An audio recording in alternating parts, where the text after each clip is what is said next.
If you buy a cell phone, you probably think that it is yours, right? Well, according to Apple at a recent hearing on the right to repair movement, claimed that it is their phone. Except, you're the one that gets to use it. If that does not make much sense, there is a reason for that. You see, recently, mostly over the past decade, companies have been changing, trying to make as much money as possible from repairs. Simply put, they want to give you a product that they know will break, and then charge you a lot or even more money than it cost in the first place to fix it. By becoming more aware of this issue, we can attempt to have a greater influence on the people that are using shady schemes to get us to give them more of our money. I am going to be telling you what these companies are doing to restrict us from repairing products we purchase, telling you how we will be able to fix this, and how this is already being worked on by people around the country. Do you know the first thing businesses consider when making decisions? Usually, it's profits.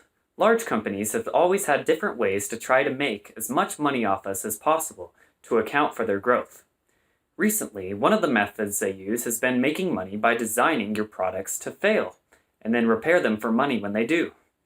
This has been going on for quite a long time with automobiles, with dealerships making more money repairing their cars than from selling them.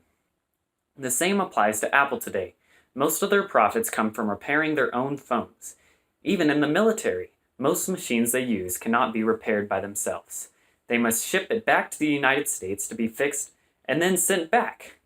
If you decide to just fix these yourself, good luck, because these companies create special hardwares and tools that only they have access to, that their machines and devices use, plus they will void your warranty. One of the biggest victims of this movement is farmers that use a tractor company such as John Deere. John Deere does not allow their farmers to work on their own tractors or risk voiding their warranty, and requires them to haul their multi-ton tractors back to the dealership every time something stops. They can get away with this by making specialized software that only their tools can access and diagnose. Farmers tend to try to find ways around this, but rely entirely on the word of farmers and often must create their own replacement parts. If you think that this is unfair, then there are some steps you can take. There are many things that you can try to do to influence this important legislation, which is costing Americans billions of dollars.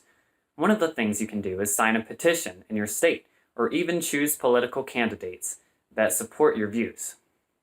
You can also call your senators or join one of the many online communities that plan events to influence politicians.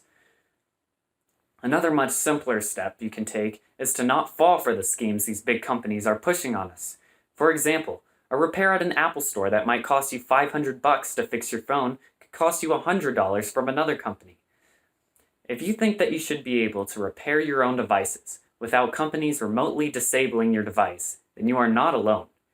Many people are working as hard as possible to try to highlight and expose the companies that are trying to take advantage of them.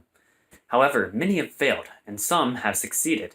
In all these states, we currently have legislature that has passed some sort of right to repair law, which means that you can repair your things without companies being allowed to sue you or disable your devices. One such person, Kyle Wines, as described in Right to Repair Resurges with Support from Presidential Candidates by Megan Greenwald, has been to many different hearings in different states on the right to repair. One of the things he noted was that even at a hearing talking specifically about repairing tractors, attracted the likes of Apple, John Deere, and AT&T. While their arguments made little to no sense, even Apple saying that they own your phone, it concluded with the legislators agreeing that companies have the sole right to repair your product. Even with all the support for people to be able to repair their own devices, it can be inferred that lobbyists ultimately decided the outcome. However, we have been able to introduce bills in many states, and even some pass, which has allowed people to be able to repair their own products without spending a lot of money or buying a new phone. The right to repair is an important issue, and we need more people to become aware of this.